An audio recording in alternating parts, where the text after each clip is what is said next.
Hey babes, let's talk abs. Most men see abs around 10 to 15% body fat. Women often start seeing abs around 18 to 22% body fat. Now, of course, this is not going to be the number for everyone because, genetics, lifestyle, strength training, of course, food, nutrition, all of that plays into your abs showing or not showing. And come on, when we throw having kids in the mix, hormones, menopause, just all the things, it's going to look different for every person.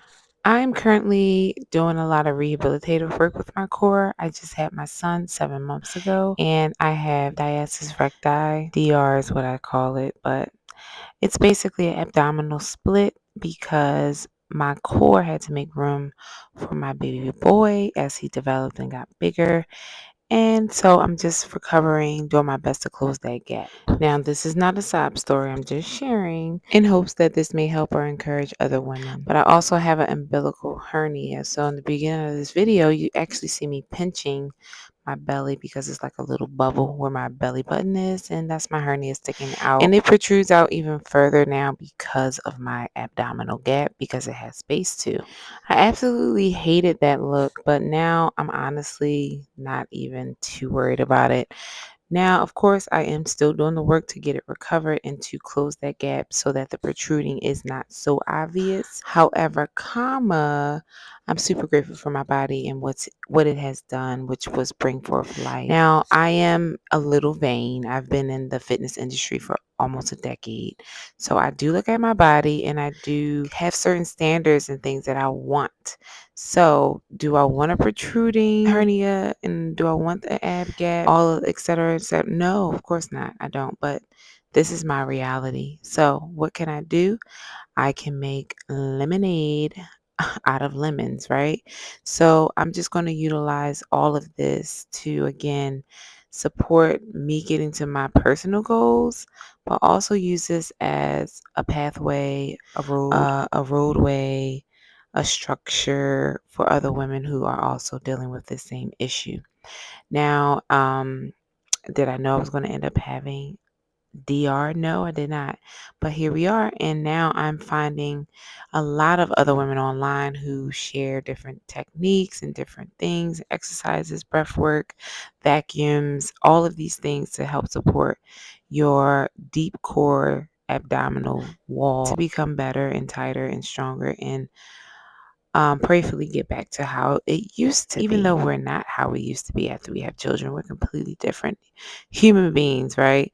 However, our bodies don't have to be completely different. We can still be agile, we can still be fit, we can still be tight, we can still have abs, but it's going to take work, discipline, consistency, and patience.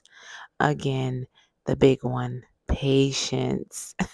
So I'm patiently working out, patiently eating right, patiently doing my vacuums and breathing exercises, just patiently doing the things that I know is supporting me and supporting me and moving towards the goals that I truly want. All right, so 80% of abs are done in the kitchen. And I have been really focused on my kitchen, and my core has been cleaning up very nice. So, this is me again. As I'm recording this, I am closer to 7 months postpartum now as far as recording this voiceover. Now, when I actually did this video, this was for April. This was for the challenge in April. It is currently the beginning of June, okay?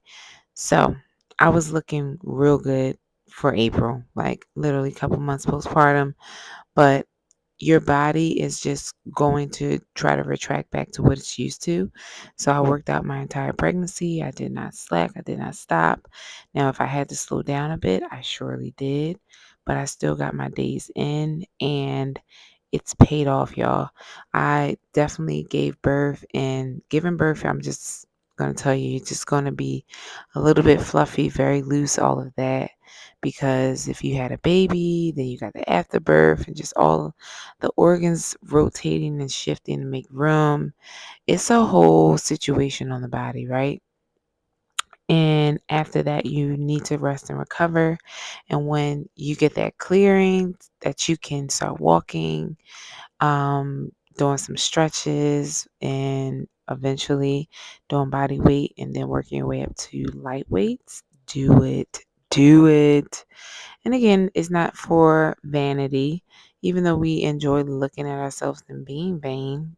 What's wrong with that? But it's more so for health and wellness, y'all, because you want to be around for your children, you want to be around for your family, your closest friends, and they want to have you around in your healthiest and best state for you and also for them. I always say, I remember hearing this saying, and I always say it now too: I promise to take care of me if you promise to take care of you, which ultimately boils down to, if you take care of yourself, you're not going to have to be dependent upon the people you love the most to wipe your ass when you're old, or to uh, rely on a walker, or to have to go to dialysis, or to have to get on medication, or to be diabetic and high blood pressure, high cholesterol, and have all these chronic diseases where you can't do for yourself. So you need your family and other people, the people that love and care about you, to help you. In worst case scenario, you can't even get the people you love and care about, so you have to get hired help. And hired help, honestly, they're hired help. They're not going to be as emotionally um, attentive or emotionally connected to you. So these people, they'll do the service, but it's not going to be out of love, right? And who loves you the most? Your MVP. You, because you are your most valuable player, right? And of course, after that, it's your family, it's your friends, all of that. But come on, let's take care of ourselves. God gave us this vehicle to be amazing and successful in this life. And the good book says, if you are going to have a full, complete life, 120 years is promised, but we got to take care of ourselves. Bye.